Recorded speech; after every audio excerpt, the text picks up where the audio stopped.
Okey, Assalamualaikum warahmatullahi wabarakatuh dan salam sejahtera semua. Bertemu kembali di Alam Maya. Pada hari ini kita akan sambung topik yang baru bagi sains tahun 6, topik interaksi antara haiwan. Mari kita belajar sains dengan Cikgu Azhar. Okey, objektif kita hari ini adalah ingin menyatakan maksud interaksi antara haiwan, akan memberi contoh haiwan yang hidup berkumpulan, memberi contoh haiwan yang hidup bersendirian. Juga kita akan memerihalkan kelebihan dan kekurangan haiwan hidup berkumpulan dan haiwan hidup sendirian. Maksud interaksi adalah perhubungan aktif antara hidupan yang saling bergantung antara satu sama lain.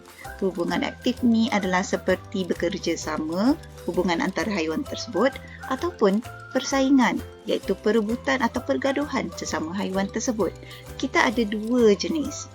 Dua bentuk, iaitu sama ada intraspesies, iaitu di kalangan haiwan yang sama spesies. Maksud spesies adalah jenis haiwan. Okey, contoh intraspesies adalah di mana lebah-lebah saling bergantung antara satu sama lain, saling bekerjasama antara satu sama lain dalam satu kumpulan untuk membina sarang, untuk mencari makanan dan lain-lain.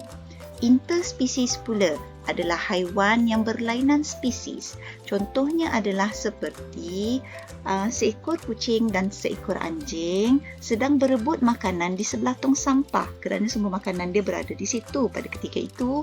Mereka ini berlainan spesies ataupun berlainan jenis. Hubungan yang berlaku di sini adalah interspesies, iaitu berlainan spesies. Interaksi ada dua, iaitu sama ada mereka akan bekerja sama ataupun mereka akan bersaingan. Apa yang dimaksudkan dengan kerjasama adalah mereka saling bantu-membantu bagi mendapatkan keperluan asas. Berlaku juga kerjasama di antara spesies yang berlainan, iaitu interspesies tadi. Contohnya, sekelompok haiwan yang berlainan jenis akan saling bantu-membantu mencari sumber air yang terhad. Contoh, persaingan adalah di mana berlaku perebutan ataupun pergaduhan bagi mendapatkan keperluan asas yang terhad. Maksud terhad adalah contohnya seperti makanan yang sedikit perlu dikongsi dengan jumlah haiwan yang ramai, yang banyak, maka akan berlakunya perebutan. Kita lihat raja. Pada bahagian kiri anda adalah raja lebah bekerjasama membina sarangnya. Raja di sebelah kanan anda adalah gambar anak-anak ayam bersaing untuk mendapatkan makanan. Sumber makanan adalah satu ekor cacing, tetapi mereka akan berebut sehingga 3 ekor. Sila perhatikan raja. Okey, kemudian ini adalah contoh-contoh haiwan yang hidup berkumpulan. Ada gambar ikan, ada singa, ada serigala, ada lebah, ada juga contoh haiwan yang lain seperti kambing, seperti arnab dan macam-macam lagi. Ini adalah contoh haiwan yang hidup bersendirian. Dalam gambar ada burung helang, ada tapir, ada burung kenyalang, ada harimau. Terdapat juga contoh haiwan yang lain seperti lelabah, seperti tupai. Mereka kerap kali kelihatan bersendirian kecuali pada musim mengawan. Kelebihan haiwan hidup berkumpulan adalah mereka akan saling bekerjasama untuk membina sarang, untuk cari makanan, untuk jaga keselamatan antara satu sama lain, untuk melindungi anak, untuk kawal wilayah. Terdapat juga kekurangan haiwan hidup berkumpulan. Mereka mudah dijangkiti wabak penyakit kerana mereka sentiasa bersama-sama dalam satu kawasan, dalam satu tempat tinggal, dalam wilayah yang sama.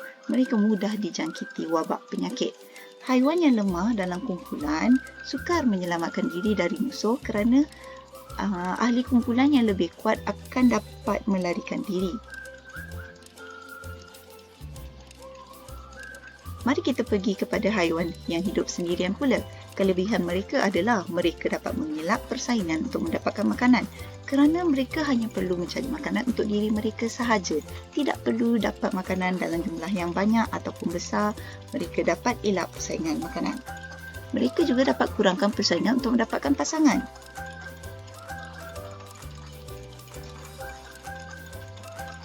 Apa apa kekurangan hidup bersendirian pula? Mereka sukar mempertahankan diri daripada musuh kerana tiada rakan untuk membantu menyelamatkan mereka. Mereka juga sukar cari pasangan kerana mereka hidup berjauhan antara satu sama lain.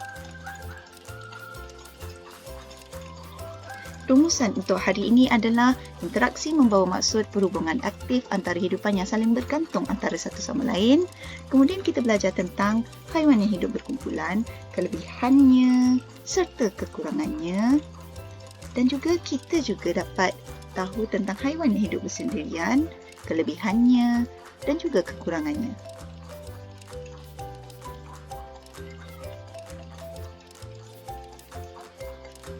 Jangan lupa untuk jawab latihan pengukuhan di kuis yang diberikan serta sila jawab buku Sasfadi muka surat 28 dan 27 dan 28. Itu sahaja buat hari ini. Semoga bermanfaat. Jumpa lagi. Bye.